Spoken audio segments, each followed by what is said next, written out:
Kasako Media, tunaangazia maisha, tunaandika kesho.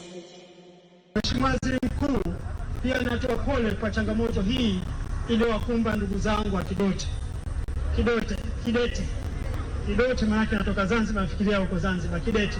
Mheshimiwa Waziri Mkuu, kama alipoishia Mheshimiwa Waziri wa Fedha, yeye amezungumzia mabwawa 6, lakini sisi Wizara ya Uchukuzi tunakwenda kujenga mabwawa 2. Na fedha kwa ajili ya kazi hiyo zipo, na kazi hiyo itaanza kama miezi 2 inayokuja. Nani kama Dr. Samia Suluhu Hassan? Hakuna. Nani kama Dr. Samia Suluhu Hassan? Ndugu zangu, tumetenga takriban bilioni 76 kwa ajili ya kazi hiyo. La pili, kama alivyosema Mheshimiwa Waziri Mkuu, reli hii imedizainiwa ama imesanifiwa kwa viwango vya hali ya juu sana. Daraja hili lina uwezo wa kuishi kwa miaka 120. Miaka 120. Na kama alivyosema Waziri Mkuu, kila nguzo hapa, nguzo hii imeenda chini mita 30. Mita 30 maana yake nini? Ni ghorofa 10 za nyumba. Ukichukua ghorofa kwanza, ya pili, ya tatu mpaka ghorofa 10, nguzo hiyo imeenda chini. Kwa vyovyote vile daraja hili haliwezi kuanguka.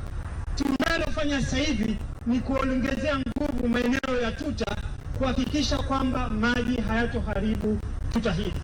La pili. La tatu, Mheshimiwa Waziri Mkuu, yale madaraja MGR yaliyokuwa yameanguka, yale yamedizainiwa yaweze kutumika miaka 100 wakati wa Mjerumani. Hata muda wake sasa hivi umeisha.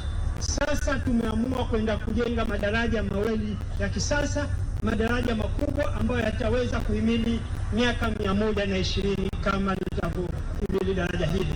Ndugu zangu, naomba mtuamini kwamba tunakwenda kuisimamia reli hii kwa viwango kama ilivyokubaliwa kwenye usanifu. Mwisho kabisa, Mheshimiwa Waziri Mkuu, kama walivyosema, usalama kwa abiria ndio kitu cha mwanzo katika usimamizi wa reli. Sisi kabla reli haijaondoka, tunahakikisha tunapitia eneo kwa eneo kuhakikisha kwamba reli yetu iko salama. Kwa vile hatuwezi kucompromise usalama wa wananchi kama tupitishe reli kabla hajaridhisha. Kwa vile Mheshimiwa Waziri Mkuu, tunakuhakikishia kwamba ndani ya siku 2 zinazokuja njia itakuwa iko vizuri na itakuwa salama, na tutaanza kufanya kazi ya upitishaji wa reli ya kwanza. Ikiwezekana leo tutafanya kazi usiku na mchana. Mheshimiwa Waziri Mkuu, tunaweza kupitisha mapema, lakini cha msingi ni kuhakikisha usalama wa wananchi ndio jambo la kwanza, na usalama wa miundombinu jambo la pili. Nakushukuru sana Mheshimiwa Waziri Mkuu kwa kunipa heshima hii na fursa hii. Asante sana. Asante Mheshimiwa Waziri wa Maji. Zipo taarifa katika moja ya eneo mradi ulia. Kasako Media, tunaangazia maisha, tunaandika kesho.